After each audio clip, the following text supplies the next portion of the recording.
Hello fellow Elunes, Josh first back again, bringing you guys some more Elune, and today we're going to be discussing this bad boy right here, the epic hero Lasker, aka Kung Fu Panda, our boy. And if you check out his stats at max, he goes up to 5,012, 51,000 HP, so he's a really good off tank. Physical defense almost 6,900, magic defense almost 7,000, very low attack speed. So you would probably want to pair him with Fahrenheit for a really good turn 2, turn 3 team. Very tanky. Try to get as much resistance as you possibly can for, I would say, for one, physical resistance, because we really want to be able to counter those Reinas as much as possible. I did record a fight where I was fighting a Reina and I showcased how good he was in that fight. Unfortunately, the footage didn't record, so rip me. Now I have to wait till later to possibly showcase this in a live stream. So rip. But we're still going to talk about him anyway. I am calling him Kung Fu Panda for a reason, because he's absolutely amazing. I feel like he's very underrated. He might even in some categories, in some situations, be better than Wei Wei. And yes, I did say that. I went on the record, and I do know how good Wei Wei is. I have looked into her skills. I do own her. I do use her. So I do know when I say this to you that there is a lot of certain situations where Lasker is actually better, because of his versatility that he offers to you in almost any game mode. It's pretty nuts. The only mode I would say not to run Lasker in is probably Dimension Rift, and that's where you would definitely want to run your Wei Wei to get to your attack buff and then use your AoE and wipe them out, clear waves quicker, get more points.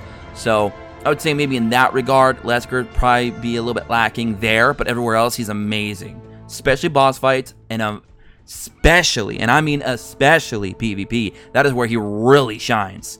So if you start seeing people running pandas, it's because they saw this video, and I'm sorry. I'm not really sorry. Okay, maybe a little bit, a little pinch. But we're gonna talk about why people might want to run him in PvP, and why he's amazing, and why I call him Kung Fu Panda.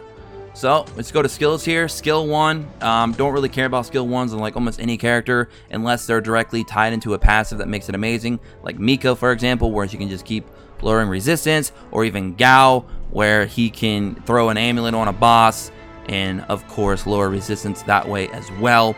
So yeah, those S1s obviously are very good, but for the most part most S1s I'm just like whatever. Outside of the skill gems, it's just pure damage.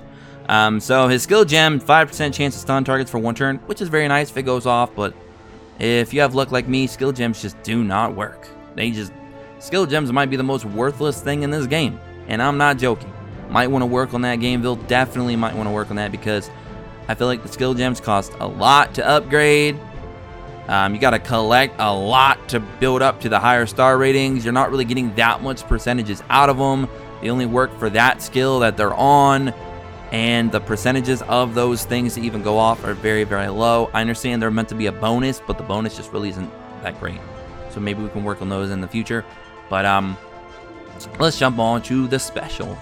So the special, max it out. We always want to talk about the max. Absorbs magical energy using a Jade bottle, dealing 970 and 191% attack magic damage to the enemy, and removing two random buffs. 1 soul obtained for each removed buff. Now that is ridiculous.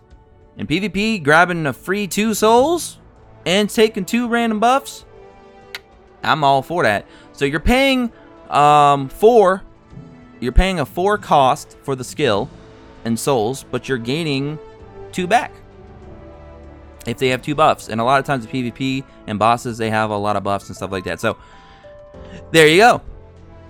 You pay for a 4 cost, you get 2 of those back, making it basically a 2 cost, and you take 2 random buffs, you remove 2 buffs.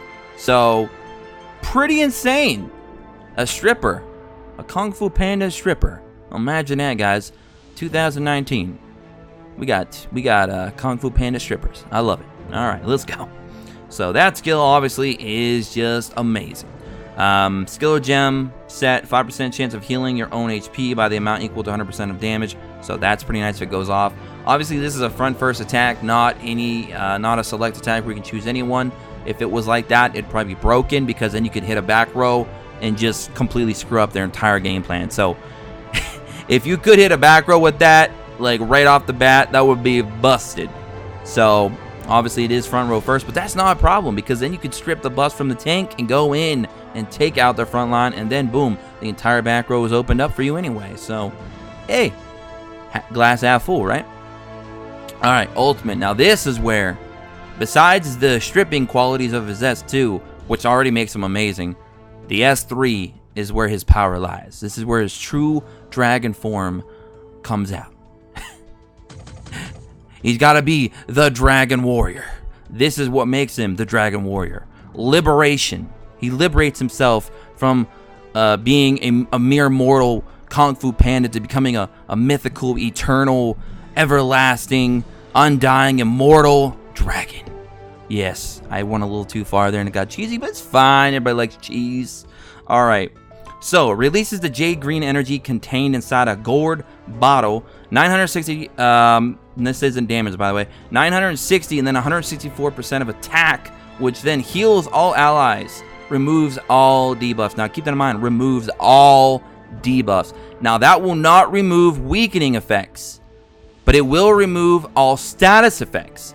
So, if you are, if you get hit with a speed down or a defense down, for example, this will not remove that debuff, but it'll remove the more pain in the ass ones, like being frozen, for example, okay? Being paralyzed, being restrained, being stunned. Reina. Reina. Yes, anti-Reina. Here we go. It ain't gonna rain today. Clear skies all the way because of Lasker, Dragon Slayer. I mean, Dragon Warrior. Y'all know what I mean. I'm jumping into the wrong anime. Now we're talking. Okay, Fairy Tail. I know you're coming to a close, but you're still fresh in my mind. Whew. All right. But you gotta restore one soul, 10% chance, which is also pretty nice when those do go off, which they never do. But when they do, they're nice. Now, passive 1 enters communion with nature in a way only an old spirit can. Increases resistance rate of all status effects, all, by 20%. Characters receive 1 soul each time a status effect is resisted. That is crazy. So this dude just keeps replenishing your souls, either by stealing them with his S2, or getting them with his passive, his first passive, plus he's lowering that status effect by 20% of all status effects. So we're going to be showing some of my gear and some suggestions later on of how you can stack onto that, making it just ridiculous. Alright. Passive 2.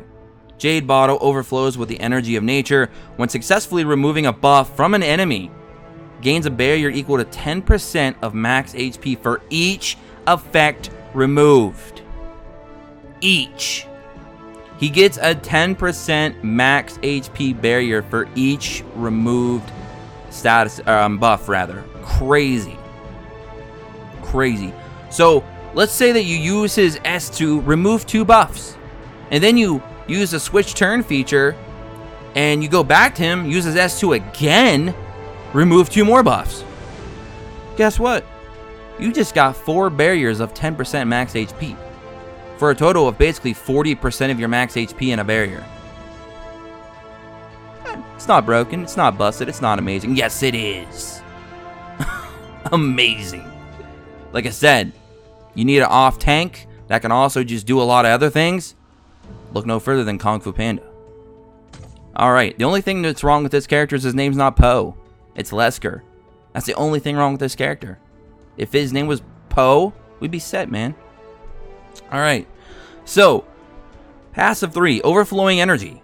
Assimilate with nature using the mysterious power of spirits. Increases attack by 5% for each soul you have immediately upon receiving a turn. This effect is removed at the end of the turn. Now, what does this effect do? This effect essentially makes his S3 healing godlike. Absolutely godlike. So, let's say, for example, that you have 3,342 attack, which I believe is what the simulator will give you, which will showcase that right now, actually. We'll just do that right now. It's better to show you visually than explain it. Alright, so I know there's a bug where you can go up to level 7, which you can in reality, but you can fictionally. All right. So we have those both at level 6. If you look at this here, it says, oh, you can increase HP of all allies by 10,824, which is already pretty busted. And the reason for that is, in the simulator, it doesn't show it, but in the simulator, you always have 16 souls. They don't show it, but we always do. So, if you're getting 5% per soul that you start with, you should be getting 80% attack, which, if it would actually show me, there we go. As you can see, we're getting increased attack by 80%, which takes his attack up to 6,015. Now, his attack, I believe that they give us to start with is like 3,342, I think. So if we're getting 80%, that takes us up to the 6,000, whatever it was, mark. 6,015. Which is fine. So now at level 6, we're getting almost 11,000 heals, plus we're removing all the debuffs that we've already mentioned previously. For a cost of 6 souls, which is very, very good. So what is happening is every time it's Panda's turn, every time, no matter what, every time it is his turn, he's giving himself an attack buff. Always. The entire fight. Every single time it's his turn. Even if you swap turns and go back to him, boom, he's getting that attack buff. And the attack buff is going to be reflected on however many souls you have. Even if you use 6 souls for his S3, it doesn't take away from the healing, additional healing that he's getting from the attack buff. The attack buff is going to be carried out at the start all the way until the end of his turn. So if you start with 80%, he's going to get that 80% until after he's done taking his turn. So he's going to be getting that additional 80% on his attack, which of course is going to make his healing that much greater. So what I'm saying is, basically, at 3,342 attack, which is low as hell, at a low 3,300 attack, he has the potential to heal, when you max out his S3, almost 11,000 HP already, just by himself, to every character on your team. And cleanse all their debuffs. All of that in one S3. All of that. And that's not including his passes and stuff like that. Just pretty ridiculous, okay? Now, since I lost my footage from my fight, I can't show you the craziness that he can do. But if you pair him with a character like Weiwei or Cardia, that gives you an AoE attack buff that can go up in like 100% even further with Cardia. Cardia's actually got a higher. We're going to be making a video about her versus Weiwei in the future. But let's just say you go all the way, you get 100% attack buff on top of his own self-built up 80% attack buff. And thanks to the switch turn feature that we have in the game, the swap turn feature, you can make sure that when you use his S3 that he has 16 souls. You can do it, boom, right when you get there, boom, 16 souls, use S3, you already got your attack up of 80% self buff on top of whatever buff you're going to be getting from Weiwei. His heals now become ridiculous. They become astronomical. They become godlike.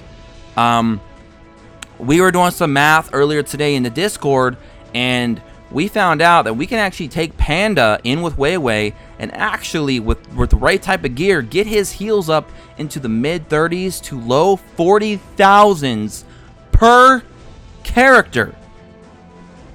Heals that high. Panda, epic, OP. Go get him right now. Use him if you got him.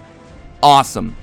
There's a lot of different team comps that you could throw him in, like I said. But if you pair him up with like a Weiwei or a Cardia, for example, you're talking some reset-like heals. Like, oh, you lowered my whole team with a Revi. No problem. Click your fingers. Magic Panda is going to make all your problems disappear. Debuffs, gone. Low HP, gone. Panda, strong. Black and white, ready to knock you on your ass, make you black and blue. Panda, Kung Fu Panda. Let's go. Dude's a legend. Not only in animation, but in Elune, man. Just need to change his name to Poe, Gameville, for real. There ain't gonna be no copyright infringement, because he doesn't look exactly like Poe. I mean, technically. He is a panda, though, but hey! It's all good.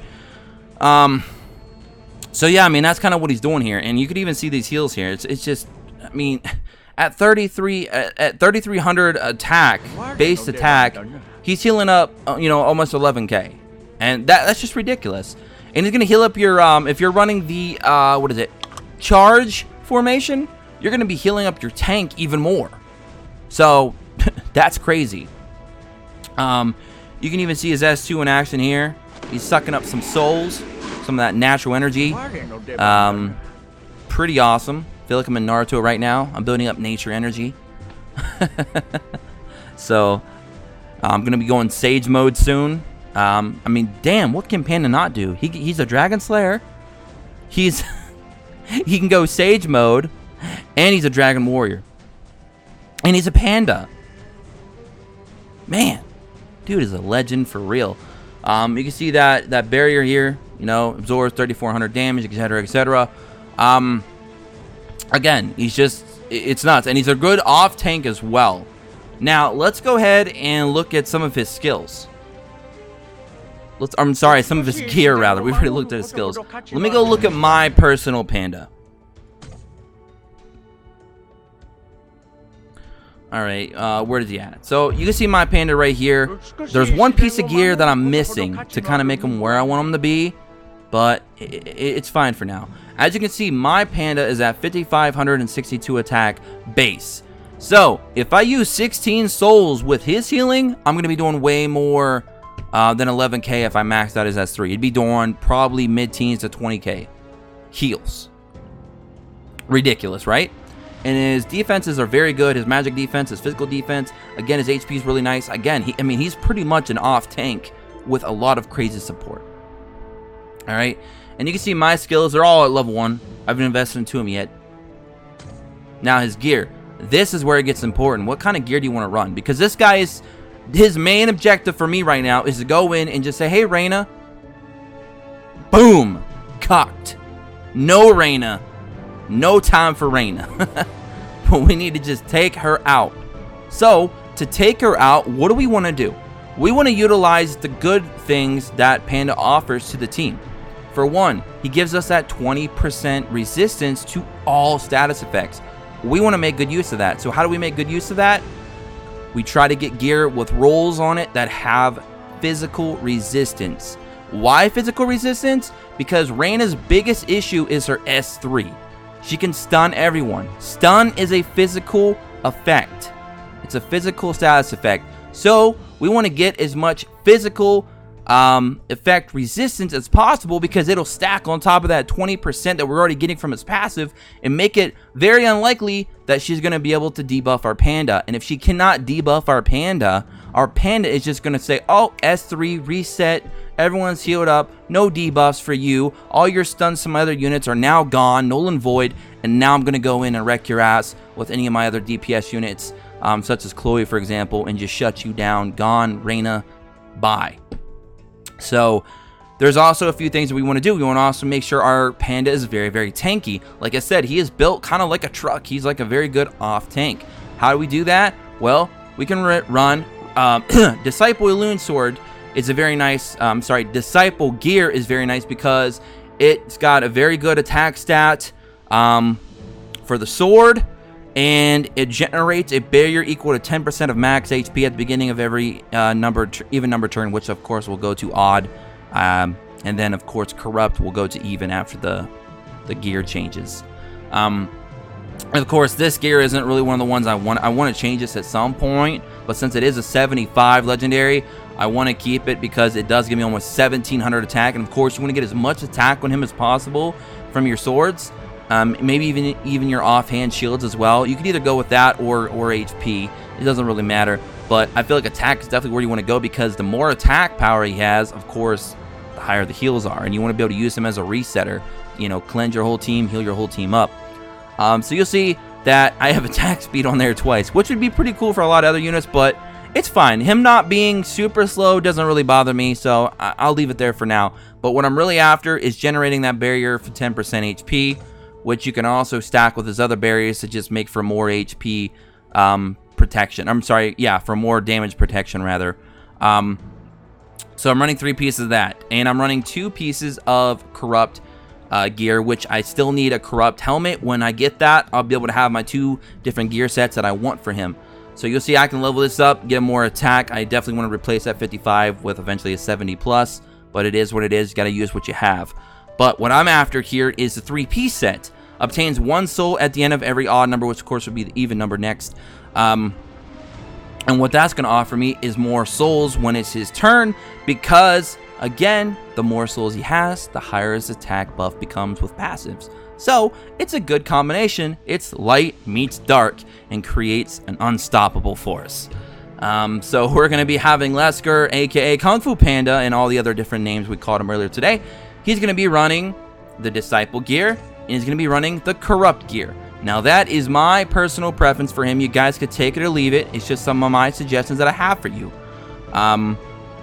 He's getting this awesome HP and stuff like that. But the big thing that you want to take away from your gear, if you can, is to get that physical resistance as high as possible. Of course, you got to rely on RNG to give you that good luck on rolls. But nonetheless, at the end of the day, when you get to end game and you're just trying to push out the best gear you can, definitely try to get physical resistance as much as you can, because right now in the meta, Reina is one of the big factors of tilting players left and right off the face of the planet by AoE stunning, AoE stunning, AoE stunning. Well, 20% that you get from his passive plus my already 28% puts me at almost 50% physical resistance. 50%. And of course, I definitely want to try to get that a little bit higher. Okay? And if my other units resist her, we get more souls back. So then we could do more crazy stuff in PvP. We could do higher skills because we're going to have more souls to work with. Absolutely ridiculous. So if you guys were on the fence about Lescar, or you didn't think he was very good, or maybe you completely overlooked him because of his design, maybe you don't like big plumpy bears, man, you got to rethink your life, because Kung Fu Panda is out to take names, and Reina is at the top of the hit list. So, hope you guys all enjoyed today's video. Until next time, have an awesome one. Again, sorry about the PvP match that I had set up for you guys at the beginning. It got completely messed up. Didn't record. Oh, it tilted me. But at least I think you guys got a good foundation of kind of what to do with Lasker, how good he is, how you can utilize him, some of the team comps you could set up with him, some of the gear sets you could use for him, and you know a little bit more about his skill sets and how they work and operate, and how good and how powerful his heals can really get. So anyways, that's going to be it for me. Please like and subscribe, and don't forget to join us in the Discord in the description below, as always. And yeah, catch you guys on the next one. Have an awesome day wherever you are. Until then,